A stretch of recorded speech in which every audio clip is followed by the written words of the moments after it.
નમસ્કાર ખેડૂત મિત્રો, આપણે આ જીવકર કંપનીની મીરામાર તુવેર જોવા આવ્યા છે. પેકેટ તમને વિડીયોમાં ઉપર દેખાતું જ હશે, પણ આ જીવકર કંપનીની મીરામાર જે મીરામાર તુવેર છે એની ફૂટ કેટલી છે આપણે આની જોઈએ. આ કમ્પ્લીટ સુકાઈ ગયેલી સિંગો છે.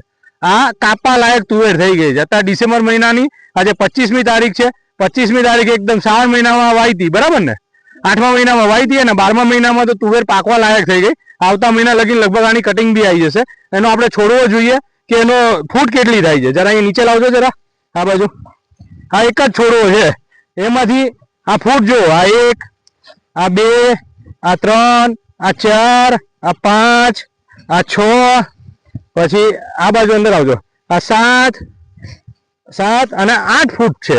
8 ફૂટની અંદરથી ધારો કે 1 ફૂટ છે, 1 ફૂટની અંદર આ ડાળીઓ નીકળે છે. ધારો કે આ સિંગલ ફૂટ છે, સિંગલ ફૂટમાંથી બી લગભગ બીજી 8 ને 10 ડાળીઓ નીકળે છે, બરાબર? તો આની જે તુવેર લાગવાની ક્ષમતા છે એ બીજા કરતા વધારે છે અને ફૂટ ખૂબ સારી છે. તમે જો એક જ ડાળીમાંથી અને લાંબી શેર આવે છે. ધારો કે આ એક ડાળી છે, આ ડાળીમાંથી લગભગ આ 3 ડાળીઓ નવી નીકળે છે. આ એક ડાળીમાંથી 3 ડાળી નીકળી અને 3 ડાળીમાંથી આ સિંગો લાંબી લાગે છે. લગભગ એવરેજ બધી 4 દાણાની સિંગ છે, 4 થી 5 દાણા.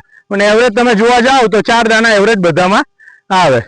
તો તુવેર વાવી હોય તો આપણે મીરામાર જીવકર કંપનીની મીરામાર તુવેર. ભલે. વાહ.